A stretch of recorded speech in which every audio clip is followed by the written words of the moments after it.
ओम शांति। 10 अक्टूबर 2022। आज के साकार बाबा के महावाक्य। बाबा कहते, मीठे बच्चे, इस नापाक पतित भारत को पाक पावन बनाने की सेवा पर रहना है, विघ्नों को मिटाना है, दिल शिकस्त नहीं होना है। प्रश्न, गृहस्थ व्यवहार में रहते कौन सी स्मृति में रहना बहुत जरूरी है? उत्तर, बाबा कहते, गृहस्थ व्यवहार में रहते ये स्मृति रहे कि हम गॉडली स्टूडेंट हैं। स्टूडेंट को पढ़ाई और टीचर सदा याद रहता है। वह कभी गफलत में अपना टाइम वेस्ट नहीं करते। उन्हें समय का बहुत कदर रहता है। दूसरा प्रश्न, मनुष्य में सबसे बड़े से बड़ा अज्ञान कौन सा है? उत्तर, जिसकी पूजा करते हैं उसे ही नाम रूप से न्यारा कह देते हैं। ये सबसे बड़े से बड़ा अज्ञान है। पुकारते हैं, मंदिर बनाकर पूजते हैं, तो भला वह नाम रूप से न्यारा कैसे हो सकता है? तुम्हें सबको परमात्मा का सत्य परिचय देना है। आज का गीत, बचपन के दिन भुला न देना, आज हंसे कल रुला न देना। ओम शांति। बाबा कहते, ये बेहद के बाप ने बच्चों को शिक्षा दी अथवा सावधान किया। जबकि राम ने के बने हो तो इस बचपन अथवा ईश्वरीय बचपन को भुला नहीं देना। ऐसे न हो कि राम के बचपन से हटकर रावण की तरफ चले जाएं, फिर तो बहुत बहुत पछताना पड़ेगा। ये भी समझाया है कि अगर महान ते महान मूर्ख देखना हो तो यहाँ देखो। जो पढ़ाई छोड़ देते हैं तो तुम समझ सकते हो कि उनकी क्या गति होगी। यहाँ के महारथी हैं गज, उनको ग्राह रूपी माया खा लेती है। ये बाप सम्मुख बैठ समझाते हैं, मीठे मीठे सिकील दे बच्चे, माया बड़ी दुस्तर है। ऐसा ना हो, कहा बेहद के बाप का हाथ छोड़ दो। ये है परम पिता, पड़े ते पड़े रहने वाला पिता। पतित पावन ऐसे बाप का हाथ कभी छोड़ना नहीं, नहीं तो बहुत रोना पड़ेगा। बाबा कहते, बहुत अच्छे अच्छे बच्चे जिनको बाबा बड़े बड़े टाइटल देते, वह भी हाथ छोड़ देते हैं। बाबा कोई को जास्ती प्यार करते हैं कि कहाँ गिर ना जाए। गीत भी गाया हुआ है, ऐसा ना हो माया तुमको घसीट ले, फिर बहुत पछताना पड़ेगा। वास्तव में सच्ची सच्ची युद्ध तुम्हारी है। तुम माया पर जीत पाते हो। अभी तुम नापाक से पाक बने हो। पतित स्थान को तुम पावन स्थान बनाते हो। पाकिस्तान तो यहाँ है नहीं। इस समय सारी दुनिया नापाक स्थान है। पावन तो है देवी देवताएं। तुम नापाक पतित भारत को पावन बना रहे हो। ये जो प्रदर्शनी आदि करते हो नापाक को पाक बनाने, तुम भारत की सच्ची सेवा करते हो ना। हाँ, विघ्नों को भी मिटाना होता है। इसमें हार्ट फेल अथवा सुस्त नहीं होना है। कोई भी हालत में सर्विस जरूर करनी है। पतितों को पावन बनाने की तुम्हारा धंधा ही ये है। बाबा कहते, और कोई बातों से तुम्हारा ताल्लुक नहीं। देखना है हमने कितनों को नापाक से पाक बनाया है। ये भारत स्वर्ग था, पावन दुनिया थी। इस समय नापाक और पाक का किसको भी ज्ञान नहीं है।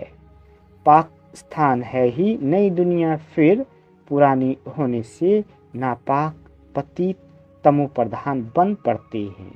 बाबा कहते तो रूहानी बाप बैठ रूहानी बच्चों को सम्मुख समझाते हैं, अब तुम्हारी बुद्धि में है बरोबर, हम पवित्र स्थान स्थापन कर रहे हैं।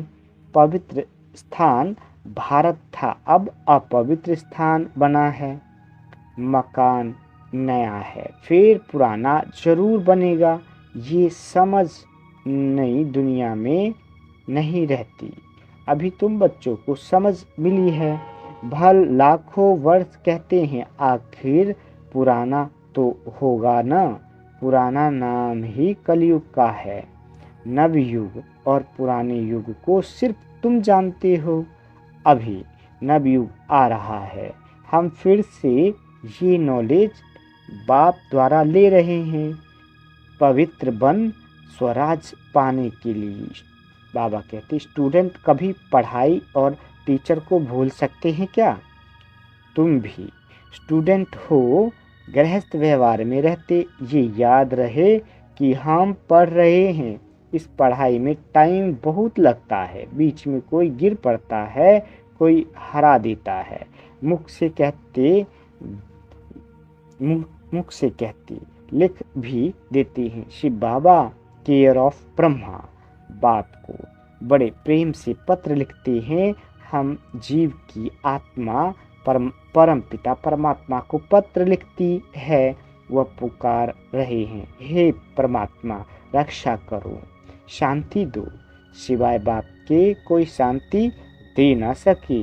बाबा को तो आना ही है भक्तों का रक्षक भी गाया हुआ है। जीवन मुक्ति दो, शांति दो, मुक्ति दो। तो बाबा कहती मुक्ति करो, हम जीते जी मुक्त हो। वह तो सतयुग में होते हैं, यहाँ तो जीवन बंद है। इन बातों को तुम अच्छी तरह समझते हो और स्वयं बाप समझा रहे हैं। और कोई की बुद्धि में ड्रामा का राज नहीं है। तीनों कालों आदि मध्य अंत को कोई नहीं जानते हैं। तुम सब कुछ जानते हो, परंतु हो साधारण गुप्त। वह भारत में जाकर जिस्मानी ड्रिल करते हैं, सीखते हैं। तुम्हारी ड्रिल है रूहानी। कोई को पता ही नहीं है कि ये कोई वॉरियर्स है। लड़ाई करने वाले महाभारत की लड़ाई दिखाते हैं। वह कैसे हुई? महाभारत की लड़ाई भगवान ने कराई है, ऐसे कहते हैं। अब भगवान हिंसक युद्ध कैसे कराएगा? भगवान ने युद्ध सिखलाई है रावण पर जीत पाने की। समझाते हैं, तुम 16 कला संपूर्ण थे। तुम मूल वतन से अशरीरी आए, फिर यहाँ चोला धारण कर पहले सतयुग में राज्य किया। स्मृति में आता है ना? जी बाबा कहते हैं, हाँ बाबा, अब हमको स्मृति आई है। बरोबर हम दैवी राज्य के मालिक थे, फिर हराया। अब हम युद्ध के मैदान में खड़े हैं। माया पर जीत जरूर पाएंगे। कामचिता पर चढ़ने से मनुष्य का मुंह काला हो जाता है। काला अक्षर कड़ा है, इसलिए सावरा कहा जाता है। कृष्ण और नारायण को सावरा रंग देते हैं। ऐसा कोई मनुष्य होता नहीं। मनुष्य तो गोरे सावरे होते हैं। आयरन एजेड को सावरा कहेंगे। लौकिक बाप भी कहते हैं, तुम काला मुंह करके कुल को कलंक लगाते हो। बेहद का बाप कहते हैं, तुमने आसुरी मत पर चलकर दैवी कुल को कलंकित किया है, इसलिए तुम सावरे बन गए हो। पूरा सावरा बनने में आधा कल्प लगता है और गोरा बनने में सेकंड।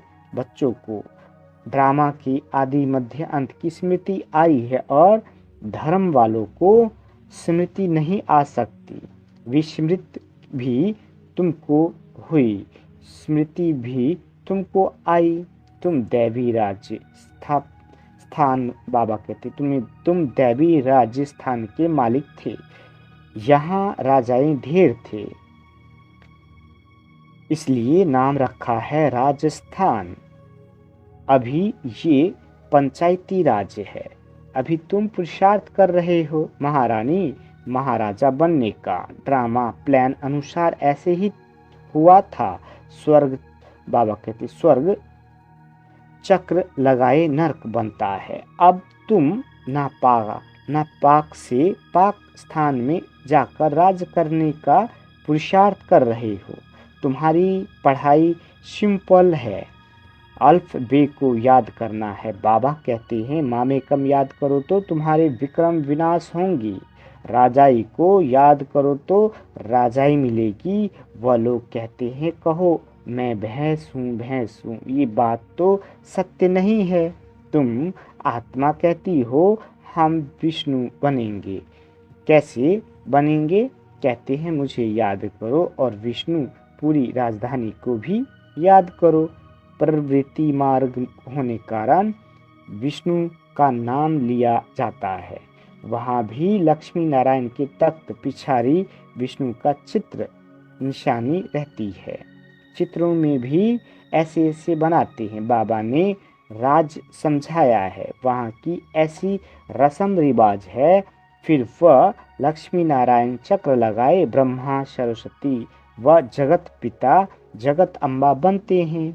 ब्रह्मा को कहते हैं great great grandfather, Shiva को फादर कहेंगे। सभी आत्माएं ब्रदर्स है। ग्रेट ग्रेट फादर मनुष्य बनते हैं तो अब देह अभिमान निकाल आत्म अभिमानी बनना है। आत्म अभिमानी परमात्मा बाप बनाते हैं। जहाँ तुमको डबल लाइट है, नॉलेज है, आत्म अभिमानी भी बनते हो। फिर बाप को भी याद करते हो क्योंकि वर्षा लेना है। देवताओं ने पुरुषार्थ कर पास्ट जन्म में बाप से वर्षा लिया है, उनको याद करने की दरकार नहीं। तो बच्चों को नई नई पॉइंट्स बुद्धि में धारणा करनी है। युक्तियाँ बहुत मिलती रहती है। पहले पहले बुद्धि में ये बात बिठाओ कि ऊंचे से ऊंचा कौन सा स्थान है? निर्माण धाम। हम आत्माएं निर्माण धाम के निवासी हैं। परमपिता परमात्मा है ऊंचे ते ऊंच, उनका ऊंच ते ऊंच स्थान है, ऊंचे ते ऊंचा नाम है, ऊंचे ते ऊंची उनकी महिमा है। वह गाया भी भारत में है। बाबा कहते वह आया भी भारत में, वह आया भी भारत में है, तब तो यहाँ यादगार बना है ना। जिसका कोई नाम रूप ही नहीं तो वो चीज कहाँ से आएगी जो उनको पूजेंगे? तो ये भी भूल है ना। परमात्मा को नाम रूप से न्यारा कहना ये तो अज्ञान हो गया। शिवरात्रि भी भारत में मनाते हैं। भारत ही प्राचीन सतयुग था, अब नहीं है तो जरूर बाप ने ही सतयुग की स्थापना की होगी। फिर दुख कौन देता है, कब से शुरू होता है, ये कोई नहीं जानते। बाप बैठ समझाते हैं। अब वह 21 पीढ़ी का फिर से तुमको बेहद का वर्षा देने आया हूँ। बाबा कहते तुमने कल्प कल्प ये पुरुषार्थ किया है, बेहद सुख का वर्षा बेहद के बाप से लिया है। जबकि ये अंतिम जन्म है तो क्यों ना पवित्र बन भविष्य के लिए पूरा वर्षा लेना चाहिए। भगत भगवान को याद करते हैं तो जरूर वर्षा पाने के लिए भगवान है ही पतित पावन सदगति दाता, नरसिंह नारायण बनाने वाला और कोई तो बना न सके। सतयुग में फट से लक्ष्मी नारायण का राज्य होता है तो जरूर कहेंगे पीछे जन्म में पुरुषार्थ किया है, इसलिए बाप अब तुमको पुरुषार्थ करा रहे हैं। भविष्य में ऐसा पद पाने लिए पति दुनिया की अंत में ही आकर के पावन बनाएंगे ना। वह है वॉइसलेस वर्ल्ड, फिर कलाएं कमती होती जाती है, अब है विशिष्ट वर्ल्ड। बाप कहते हैं इन 5 विकारों का दान दो और पवित्र बनो, याद भी करो और पवित्र भी बनो। बी बाबा कहते बी होली, बी राजयोगी। गृहस्थ व्यवहार में रहते एक शिव बाबा को याद करो, और कब किसी को याद किया तो बाबा कहते और कब किसी को याद किया तो वह विचारी बने। भक्ति मार्ग में गृहस्थ व्यवहार में रहते भी कब किसी को याद करते हैं तो वह विचारी याद हो जाती है, और फिर वह पवित्र भी नहीं रहते हैं। तो बाप कहते हैं गृहस्थ व्यवहार में याद मुझ एक बाप को करो, ये अंतिम जन्म मेरे नाम पर कमल फूल समान पवित्र बन सिर्फ मुझे याद करते रहो। ये एक जन्म मेरे मददगार बनो, जो मदद करेंगे वही फल पाएंगे। तुम हो गए ईश्वरीय खुदाई खिदमतगार। बाप भारत की खुद खिदमत करते हैं ना। बाप कहते हैं बच्चे तुमको लायक बनना है, गुण भी जरूर चाहिए, यहाँ गुणवान बनना है, फिर 21 जन्मों के लिए देवता बन राज्य करेंगे। बाबा ने समझाया है कृष्ण का चित्र बड़ा अच्छा है, नरक को लात मारते हैं, स्वर्ग हाथ में है। भारत में ही ये कायदा है, कोई मरता है तो मुंह शहर की तरफ, पैर शमशान तरफ रखते हैं, फिर जब शमशान के नज़दीक आते हैं तो मुंह फिराकर शमशान तरफ करते हैं। अभी तो तुम जीते जी जाने के लिए तैयार हो, तो तुम्हारा मुख नई दुनिया तरफ होना चाहिए। सुख धाम जाना है वाया शांति धाम, ये है बेहद की बात। पुरानी दुनिया को लात मार रहे हो, नई दुनिया में जा रहे हो, इसलिए दुख धाम को भूलना पड़ता है। सुख धाम और शांति धाम को याद करना है। दुख धाम में भल तुम रहे पड़े हो, परंतु याद उनको करो। अव्यभिचारी योग चाहिए, एक बाप दूसरा न कोई। समझानी तो बहुत सहज अच्छी मिलती है। बाबा कहते अर्जुन बहुत शास्त्र पढ़ा हुआ था, तो उनको कहा ये सब भूल जाओ और पढ़ाने वाले को भी भूल जाओ। बाप भी ऐसे कहते हैं अभी जो कुछ सुना है सब भूलो, हम तुमको सभी शास्त्रों का सार समझाते हैं, सचखंड का मालिक बनाते हैं, वह तुमको झूठ खंड का मालिक बनाते हैं। बाप कहते हैं अब जज करो कि हम राइट हैं या वह तुम्हारे चाचे मामे व शास्त्रवादी राइट है। वह लड़ाई है हद की, तुम्हारी है बेहद की, जिससे तुम बेहद की राजाई लेते हो। बाप कहते हैं ये विकार अब दान में दे दो, अभी पुरुषार्थ नहीं करेंगे तो बहुत बहुत पछताएंगे, इसलिए गफलत छोड़ो, सर्विस में लग जाओ, कल्याणकारी बनो। इस कलयुग में महान दुख है। अब तो अनुज बहुत दुख के पहाड़ गिरने वाले हैं, फिर सतयुग में सोने के पहाड़ खड़े हो जाएंगे। अच्छा, मीठे मीठे स्किल दे बच्चों प्रति माता पिता बाप दादा का याद प्यार और गुड मॉर्निंग। रूहानी बाप की रूहानी बच्चों को नमस्ते। हम रूहानी बच्चों की रूहानी माता पिता बाप दादा को याद प्यार गुड मॉर्निंग और नमस्ते मीठे बाबा नमस्ते। धारणा के लिए मुख्य सार। पहला पॉइंट, अल्फ और बे को याद करने की सिंपल पढ़ाई पढ़नी और पढ़ानी है। अव्यभिचारी याद में रहना है। इस झूठ खंड को बुद्धि से भूल जाना है। दूसरा, खुदाई खिदमतगार बन भारत को नापाक से पाक बनाने की सेवा करनी है। बाप का पूरा मददगार बनना है। बाबा वरदान देती, हर घड़ी को अंतिम घड़ी समझ सदा एवर रेडी रहने वाले तीव्र पुरुषार्थी भव। बाबा कहते, जो बच्चे तीव्र पुरुषार्थी है वो हर घड़ी को अंतिम घड़ी समझकर एवर रेडी रहते हैं। ऐसा नहीं सोचते कि अभी तो विनाश होने में कुछ टाइम लगेगा, फिर तैयार हो जाएंगे। उस अंतिम घड़ी को देखने के बजाय यही सोचो कि अपनी अंतिम घड़ी का कोई भरोसा नहीं, इसलिए एवर रेडी अपनी स्थिति सदा उपराम रहे। सबसे न्यारे और बाप के प्यारे, नष्टो मोहा सदा निर्मोही और निर्विकल्प व्यर्थ भी ना हो, तब कहेंगे एवर रेडी। आज का स्लोगन, नाजुक समय पर पास विद ऑनर बनना है तो एडजस्ट होने की शक्ति को बढ़ाओ। अच्छा, ओम शांति। मीठे बाबा।